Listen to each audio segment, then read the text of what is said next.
오늘 함께 보실 하나님의 말씀은 다니엘 5장입니다. 말씀 봉독은 25절에서 29절까지 하겠습니다.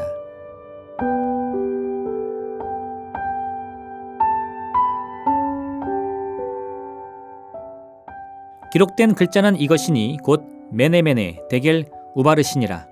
그 글을 해석하건대 메네는 하나님이 이미 왕의 나라의 시대를 세어서 그것을 끝나게 하셨다 하미요, 데겔은 왕을 저울에 달아보니 부족함이 보였다 하미요, 베레스는 왕의 나라가 나누어서 메대와 바사 사람에게 준바되었다 함이니이다 하니, 이에 벨사살이 명하여 그들이 다니엘에게 자주색 옷을 입히게 하며 금사슬을 그의 목에 걸어주고 그를 위하여 조서를 내려 나라의 셋째 통치자로 삼으니라. 아멘.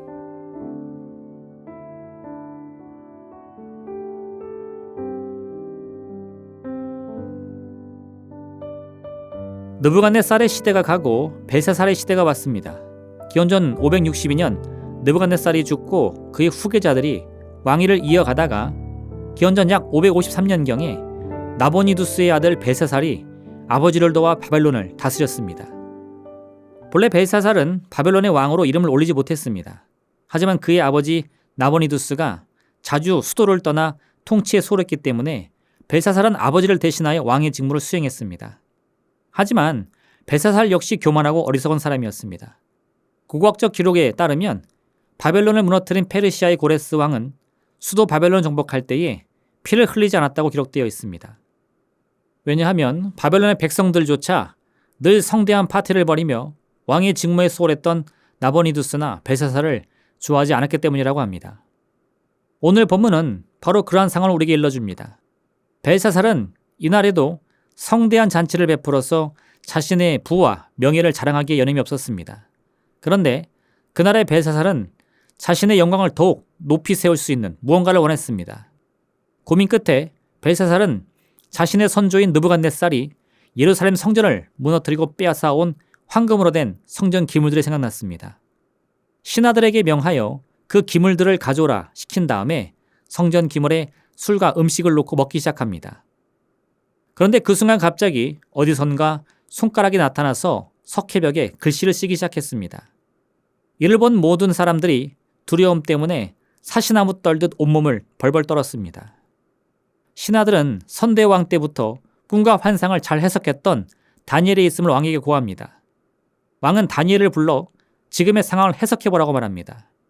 다니엘이 보니 손가락이 쓰는 글씨는 바벨론의 나라가 끝에 이르렀다는 의미였습니다.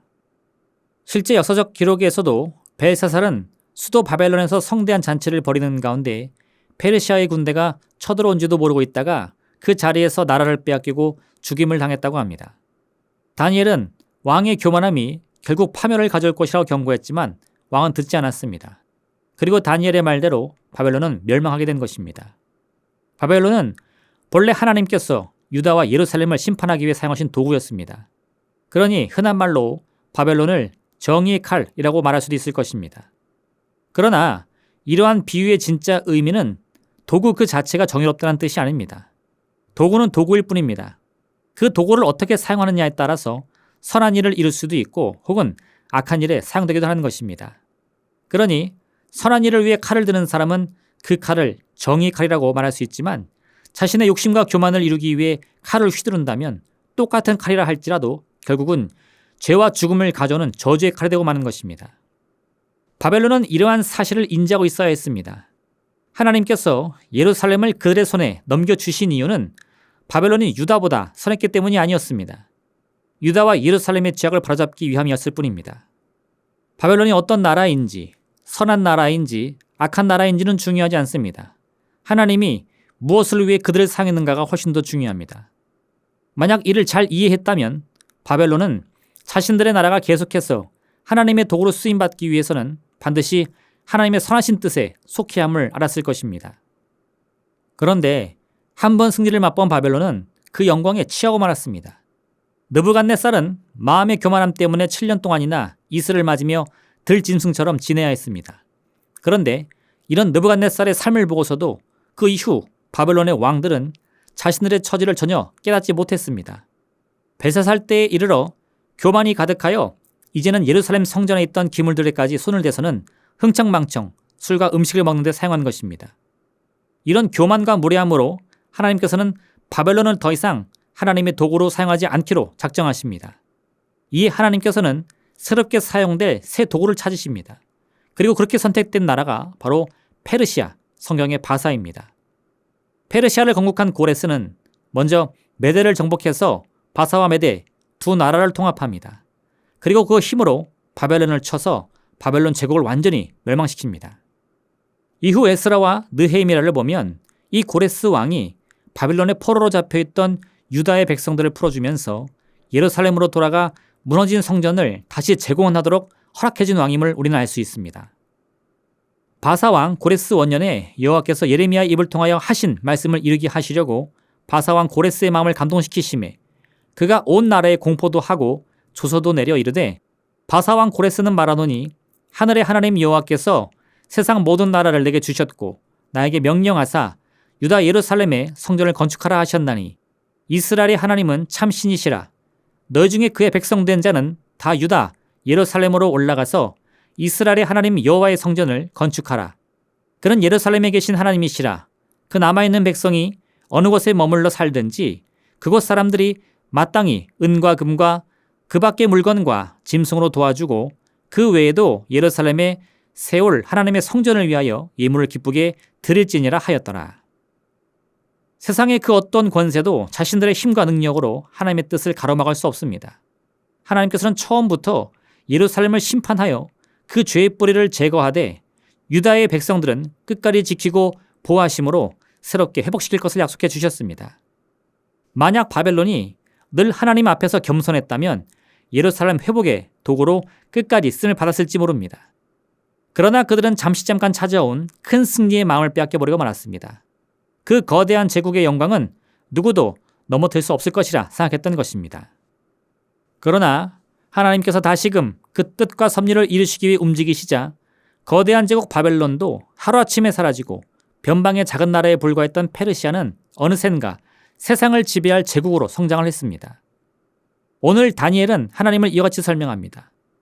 왕이여, 지극히 높으신 하나님이 왕에 붙인 느부갓네살에게 나라와 큰 권세와 영광과 위엄을 주셨고 그에게 큰 권세를 주셨으므로 백성들과 나라들과 언어가 다른 모든 사람들이 그의 앞에서 떨며 두려워하였으며 그는 임의로 죽이며 임의로 살리며 임의로 높이며 임의로 낮추었더니 그가 마음이 높아지며 뜻이 완악하여 교만을 행함으로 그의 왕위가 폐한바되며 그의 영광을 빼앗기고 사람 중에서 쫓겨나서 그의 마음이 들짐승의 마음과 같았고 또 들나귀와 함께 살며 또 소처럼 풀을 먹으며 그의 몸이 하늘 이슬에 젖었으며 지극히 높으신 하나님이 사람 나라를 다스리시며 자기의 뜻대로 누구든지 그 자리에 세우시는 줄을 알기에 이르렀나이다.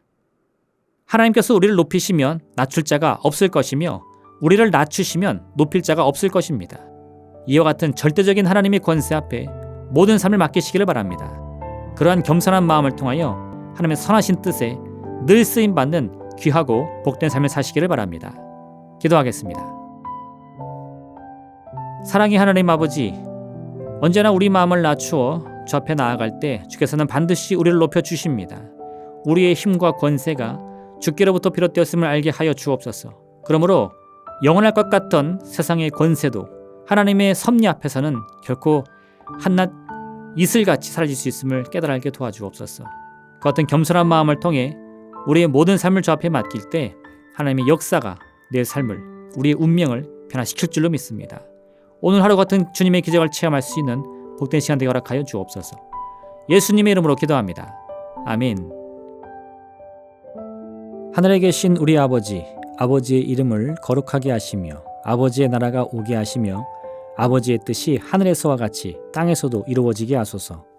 오늘 우리에게 일용할 양식을 주시고 우리가 우리에게 잘못한 사람을 용서하여 준 것 같이 우리 죄를 용서하여 주시고 우리를 시험에 빠지지 않게 하시고 악에서 구하소서. 나라와 권능과 영광이 영원히 아버지의 것입니다. 아멘.